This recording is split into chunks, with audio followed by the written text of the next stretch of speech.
Hey guys, welcome back to Clownfish TV. This is Kneon. I'm not here with Geeky Sparkles. I'm going to talk about the comic book industry.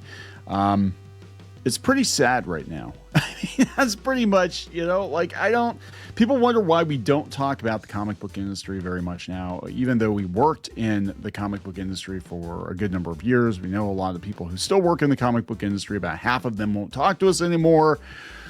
But I digress. Look, we can discuss the quality of comics lately, right? There has been some improvement. I will give you that. But the overall state of the comic book industry, as we know it, the direct market, the Marvel, the DC, the Image, all that stuff, it's actually pretty sad.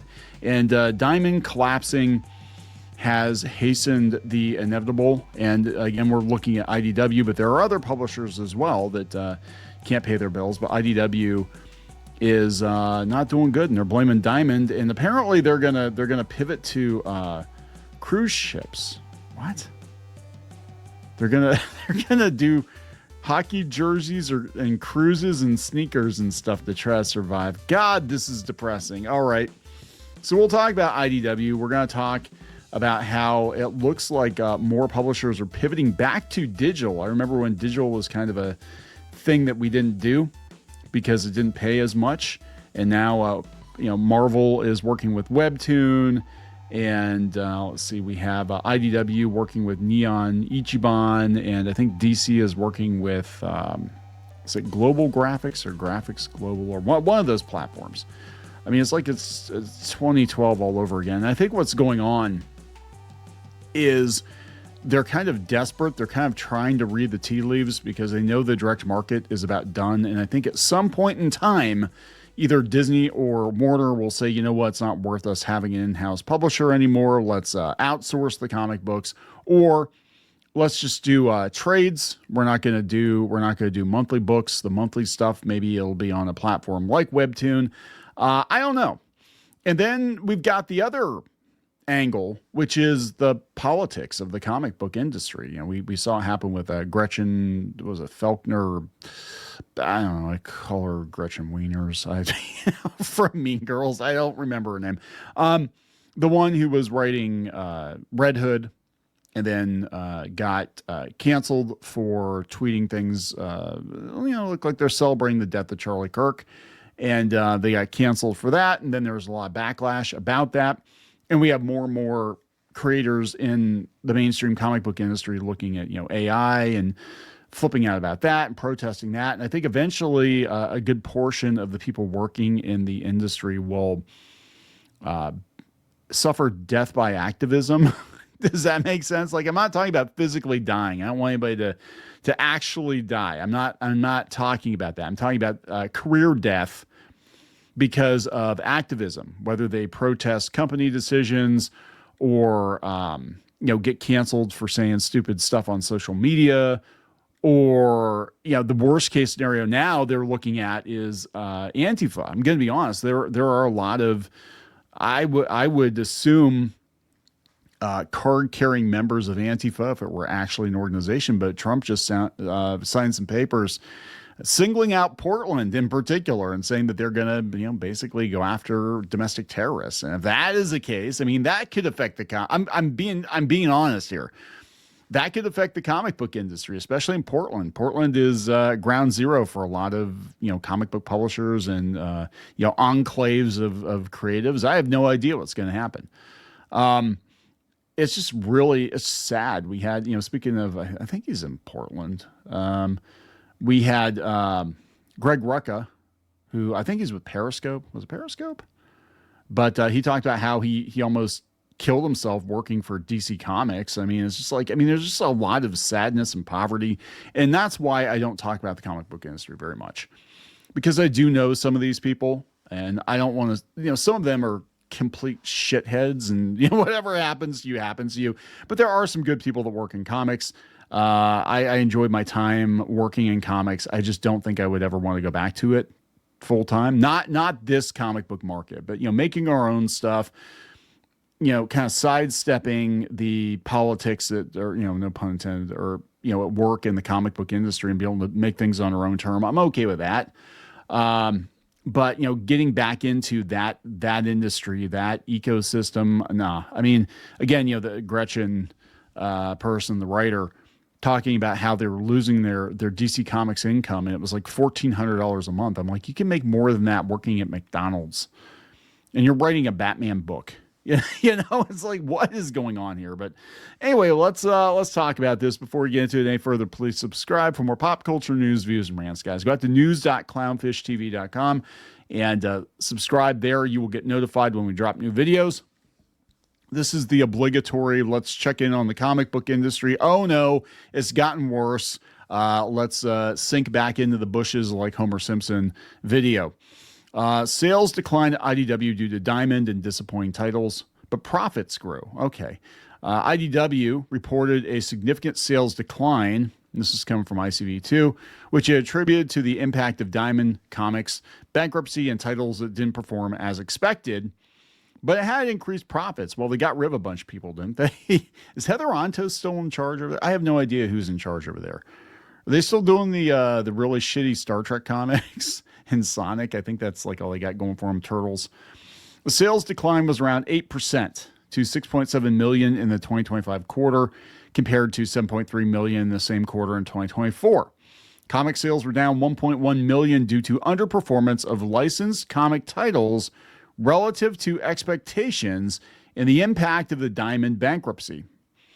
The company said offset by a $561,000 jump in book market sales due to perennial titles, probably Turtles, an increase of $188,000 in direct-to-consumer sales.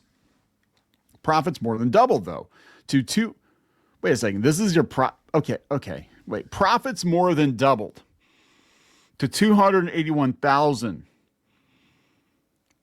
for the quarter in 2025. Oh, that's for a quarter. Okay, still. It's for a company, for a company, that's not a lot of money. It really isn't. The margin improvements were attributed in part to lower write-offs for obsolete inventory in the current quarter than the year-ago quarter. IDW revealed a little more detail about its losses from the Diamond Distributors write-off, which it estimated at just under $750,000. So I think the Diamond situation, I haven't really kept up with it, but I think it's going to crater some publishers. I think I know Dynamite wasn't doing very well. I don't know where they're at right now. Actually, Mad Cave looks like they're putting out some pretty good stuff. I don't know. This Flash Gordon book looks pretty good. Defenders of the Earth. I love Defenders of the Earth. And it's Dan DiDio, who, weirdly enough, Greg Rucka accuses of making him suicidal. I don't know. It's just sad, man. I know too much about the people who work in the comic book industry, and everybody knows everybody, and it's just sad. It's just depressing. It's like I want to make comics and not have to deal with any of this shit. They said the amount is the IDW share of $850,000 that Diamond owed Penguin Random House. Okay. IDW is now, okay, this is where it gets weird. IDW is now planning to develop role-playing games based on its properties as one part of a plan to expand the types of products carrying its brands. Okay, this is weird because IDW shut down its tabletop division a couple of years ago. And that division was actually profitable for them. I don't understand what they're doing. So they shut that down. They should not have shut down the tabletop division of IDW. That could have helped get them through when the comics weren't selling. So they shut it down. Now they're going to go back to making role-playing games. What are you doing? Does anybody there know what they're doing? I mean, seriously, like you actually would have been fine, I think, if you just, stayed the course with the tabletop games. But, they got rid of that because they were hemorrhaging cash. I'm like, I would have honestly stopped publishing comics before I stopped publishing tabletop games. That's just my personal opinion. Reading the tea leaves and looking at how things are going right now, you have a much better shot with tabletop games than you do with floppy comic books every month, but whatever. But they also want to do sneakers or hockey jerseys or a cruise. Kevin Smith most affected.